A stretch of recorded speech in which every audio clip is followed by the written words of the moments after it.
Magandang araw ho sa inyong lahat. JDB po uli ang inyong abang lingkod. Pag-usapan naman natin ngayon si Congresswoman Beatrix, no? Jinky Beatrix Luistro, tsaka yung asawa niyang si Mayor Noel Luistro ng Mabini, Batangas. Okay, so ito kasi yung ini-issue sa kanila. Sinasabi, etong si Luistro, si Beatrix, no, ay, eto nga, yan. May warrant, Tagaytay City Branch, blah, blah. Kaya naglabas nga raw po ng warrant of arrest doon sa kanyang asawa. Diba? Ngayon, ang banat nitong mga DBS, meron daw dapat na ipaliwanag. No? Malaking dapat na ipaliwanag etong si Beatrix. Actually, pinaliwanag naman po niya yan sa amin. Kita yung JNK, si Go Philippines yan. Yung video ni Go Philippines, yun po yung nag-viral. Tapos, panood ng mga kamote, maliwanag naman pong explanation. Kaya lang, syempre, gusto nilang manira. At ito pong warrant chauvinist na yan, yan po ay inilabas yaan. Ano pa yan? 2019 pa ho yan. Napulot ko nga ang original. Napulot ko nga ang kopya niyan sa post ng ABS-CBN noong 2019 pa. Kasi sabi ko, gusto kong makilala si Beatrix Luistro. So kinalkal ko, hindi lang ako naniwala basta sa kanyang explanation tungkol doon sa kasong rape na isinampalaban sa kanyang asawa. Okay, so kinalkal ko, and then yun nga po nakita ko, yung warrant of arrest. Now, so para ho sa kalinawan ng lahat, okay, ito yan. Ano yung nakalagay? Rep Luistro lumabas baho sa publiko. Proud pa itinago ang asawa niyang May. Alam ko na yung karugtong noon, may kaso. Okay? So, ito ho yung warrant of arrest na lumabas. Yan. Ito. Sa Tagaytay, Branch 133. Yan. Sabi niya, upon personal evaluation and review of the information, together with the resolution of the investigating prosecutor and the sworn statement of the complaint, this court finds probable cause to issue a warrant of arrest. Alright, September 16, 2019. Judge Navarro. Ito ngayon po, yung address. Okay? Yung address po nitong 370 ng complainant, Purok 209, Barangay Kaybagal. Hindi ko akalain din ganyan palang address yun sa Tagaytay, Barangay Kaybagal. Okay, Barangay Kaybagal, South Tagaytay City. Okay? Yan pong address na to. Paski po nung ginugol ko kanina, unverifiable address po ito. Hindi mahahanap. At yun din yung sinasabi ni Congresswoman Beatrix na fictitious yung address. Okay? And then, tingnan nyo, wala rin nga yung pangalan ng complainant to. Oh, wala. Samantalang ang respondent na andito, napansin niyo po ba yan? Diba?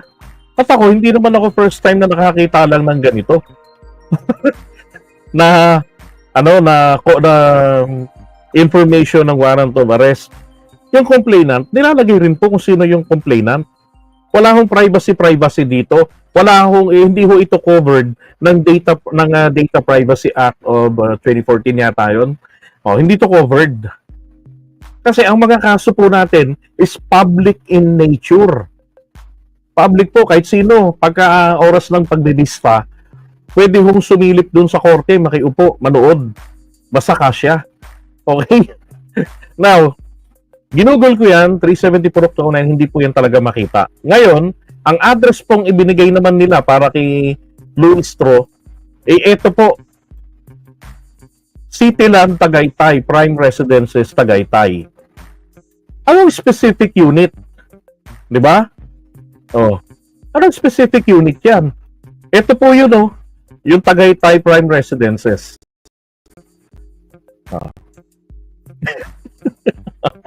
Ang daming nakatira. Di ba? Ang daming nakatira. Ang daming unit. At yan po ay Tagaytay City. Okay, Tagaytay City yan. So, ibig sabihin, hindi po ito Mabini, Batangas na kung saan kilalang kilala siya. So possibility, lalo na, di ba, malayo yung lugar, hindi alam ng gwardiya o ng admin office na ganun-ganun lang agad, saan ang unit nito. Ito ngayon po nangyari. Dito ho sa kaso na 2019, pagkapanalo ng kanyang asawa last term, sabi niya, tatakbo ako, magko-congressman, sabi niya. Ngayon, nag-ikot na siya, 2019 pa lang. Sinasabi niya na, uy, ako'y magko-congressman. Maganda ho yung mga nagawa niya doon, ha? At ang isang gustong-gusto ko rito sa kanyang ginawa, noong panahon ni dating Pangulong Duterte, alam ko taga Nationalist People's Coalition sila eh. Ang ginawa niya, hinadlangan niya yung kagustuhan nila Digong na yung Mabini, district hospital yata yun, kaisa-isang hospital po nila sa Mabini. Ay gawin pong COVID hospital. Kasi kapag ka naging COVID hospital yan, paano yung mga anak? Paano yung mga inatake sa puso? Paano yung mga merong ibang mga karamdaman, mga may appendicitis? Paano yung may mga asthma? 'Di ba? Paano yung ibang may mga sakit? Saan sila dadalhin? Wala silang ibang ospital. At yung facility po ng hospital, nakadesenyo po ito hindi para sa COVID. So tinutulan po ito ni Mayor Noel Luistro. Yun. Sabi ko, okay, pinaglaban niya. Kasi ang dapat nga po talagang gawin, yung pagtatayo diyan, kung walang COVID hospital, yung mga container or tent na heavy duty, 'di ba? Na merong proper ventilation, doon po yung pasyente ilagay. Bukod pa dyan, dami nila talagang magagandang mga nagawa dyan ni Mayor Noel. Ngayon, eto na. Nitong 2022 na yun. Ano bang peche? I forgot eh. Nalaman nila na merong warrant of arrest laban sa kanya. Sa kaibigan kasi si Luistro po, si Beatrix, siya po ay law professor sa Batangas State University or BSU sa Batangas City. Okay? Ngayon, ang kanyang professor na lagi niyang pinasasalamatan ay kamag-anak po ng aking ninong sa kasal, si Judge Flores Teres ng San Juan, Batangas, si Bunog. Patay na yon. Ninong namin sa kasal at kaibigan, kababata ng aking biyanang lalaki. Ngayon, may nagsabi sa kanya na, huy, ang asawa mo, may pending case, rape. Naku, para daw silang binuhusan ng tubig na malamig nun. Kailan pa? 2019 pa, may warrant of arrest. Di syempre, pagka ganun, kahit sinong pulis na may kopya, pwede kang hulihin. At pag nahuli ka, yari ka. Di ba? Hulong ka, non-bailable yan. Paano ngayon nagkaroon ng warrant of arrest? Dahil nga po, yung mga supina na pinadadala po ng ng piskalya, hindi po nakakarating sa kanya. Dahil po pinadadala rito diyan sa address sa Tagaytay Residences. Diyan po pinadadala. Tapos yung address ng complainant, fictitious, even the name of the complainant. Di nyo nakita, walang pangalan. Ang nakalagay lang doon ay complainant. Baka nakakitang ganun. Haharap ka sa korte, di mo alam kung sinong kalaban mo. That is a violation ng iyong constitutional rights. Di mo alam kung sino ang kalaban mo. Nakalagay sa Constitution na mayroong ang akusado ay may karapatan na makumpronta ang kanyang ang nag-aakusa sa kanya ng face-to-face. Matanong niya ito. So, ang ginawa po nito ni Congresswoman Luistro, syempre, umiral po yung pagiging may bahay, yung pagiging asawa. Hindi na po yung pagiging legalistic. Because, ano man yung magawa natin na hindi po umukma sa standard, it can be justified eh. 'Di ba? So, ang ginawa niya po dyan ay sinabihan niya yung asawa niya, kasi nataranta na sila eh, sabi ng asawa niya, gusto ko na lang ako, hospital arrest. Malaman niya yung hospital eh, yun ang pinaglaban niya eh. Sabi niya, hindi pwede. Syempre, nadrama ka ng hospital arrest. Tapos may isa pa siyang ginawa. nag-request siya, si Noel, na mag-a-abroad. Nataranta na kasi siya eh. Taranta na. Ngayon, pwede naman po siya talagang mag-abroad kung tutuusin. Kaya lang DILG ang mag-a-approve ng pag-a-abroad niya. Kasi halal siya ng bayan eh, 'di ba? And besides, wala namang whole departure order sa kanya. Oh. Kaya lang ang problema nga yung warrant of arrest. So, madadali talaga. So, kung sinuggest nito ni Beatrix, sabi niya, alam mo, all my life, sunod-sunudan ako sa'yo. Saan ka pumunta, nakabuntot ako sa'yo hanggang sa munisipyo, naging municipal administrator siya, kaya ang tawag sa kanya, mas kilala ho si Beatrix sa Mabini bilang Mayora. Okay, Mayora. Hindi ho Beatrix, Mayora talaga. Ito pa. Sabi niya, sumunod ka sa akin. Hindi ka magpapa-hospital arrest. Tago kita. So, tinago niya ng 2 buwan. Tapos, quiz tayo ngayon. Mga nanonood dito lagi sa akin. Ano ang tawag doon sa petition ni Leila de Lima na naging susi para mapabilis ang dismissal ng mga kasong isinampas sa kanya? O, dali, i-comment nyo na. O, comment nyo na. Ano yon? Diba? At habang kayo nagta-type, syempre, ang pangalan po noon ay demurrer to the evidence. Okay? Ang ibig sabihin po nung petition na yon sa judge, Mr. Judge, pakitingnan po ang mga ebidensyang isinampas sa akin o sa amin, sa aking kliyente. Ito ba ay sapat? Is it enough to convict him or is it enough to cause to prove the probable cause? Yon. So ngayon, tinignan po ng judge yung ebidensya. Kasi may motion o may petition para sa kanya. Tinignan niya ngayon. So pagtingin ng judge, wala yung yung address unverifiable. Yung complainant, si complainant never pong humarap sa piskalya. Na 3 hearing sa piskalya, hindi humarap. Kaya na sinasabi ko nga dyan, sa gumagamit ng issue na yan, iharap nyo yung complainant. Ano ang tunay na pangalan ng complainant? Ano ang kanyang tunay na address? And explain bakit hindi siya humarap sa piskalya. Although, pag ikaw ay complainant, hindi mo talaga kailangang harapin ang piskalya. Kasi, ang may talagang matinding pangangailangang humarap diyan ay ito pong respondent. Kasi sasagutin niya yung akusasyon. Di ba? Yung akusasyon. Eh, ang problema, dun po sa paghaharap, tatlong ganyan, maghaharap. So, unang paghaharap, bigay yung kopya ng complaint. Sagutin niyo yan, you have like 10 days. And then, pagharap ninyo uli, yung sagot mo, sasagutin din niya yun. Sa ikatlong paghaharap nyo, sasabihin ng piskalya, okay, i-determine na namin, submitted for resolution ito, titignan na namin kung may probable cause. Eh, wala pong ganong nangyari. Wala akong complainant. Kaya lang, hindi naman ma-dismiss basta-basta yan ng piskalya. Diba? Now, narapol ang kaso, napunta sa korte. Etong si judge,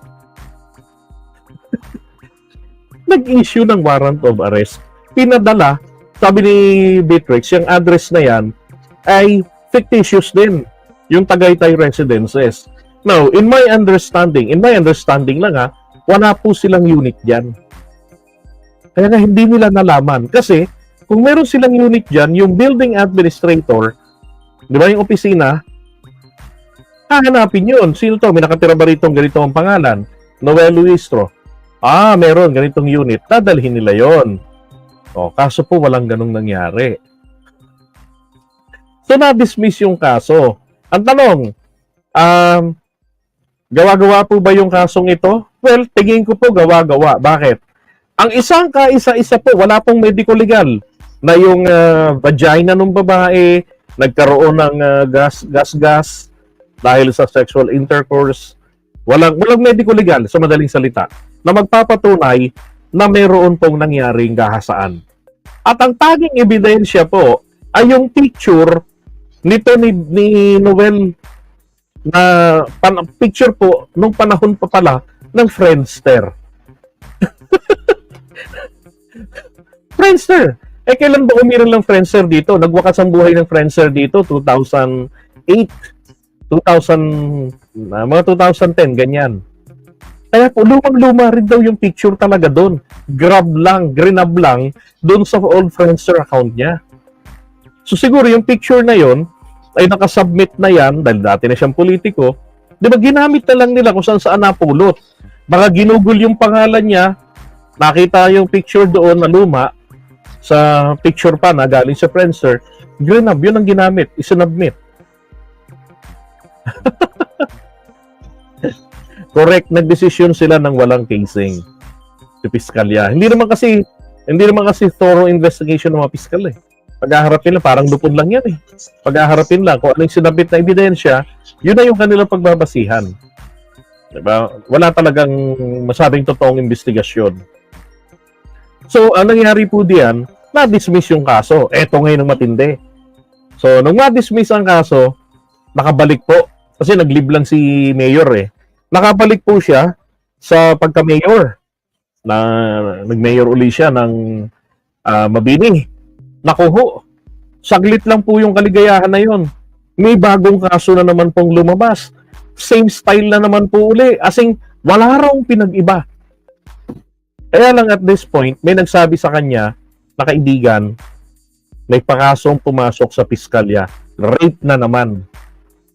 So doon pa lamang, naharang niya na yung kaso na yon. Kasi nga, syempre, she's a lawyer. Diba? Law professor. Parang si FL. Kaya sabi niya relate pala to kay FL eh.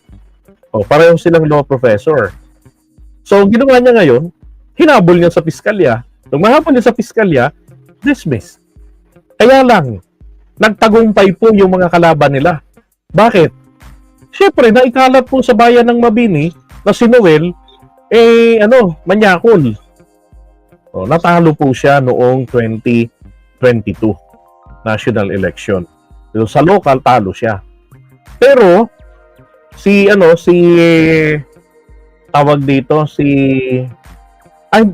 ako sigurado kung natalo siya ron eh. Maalala ko lang,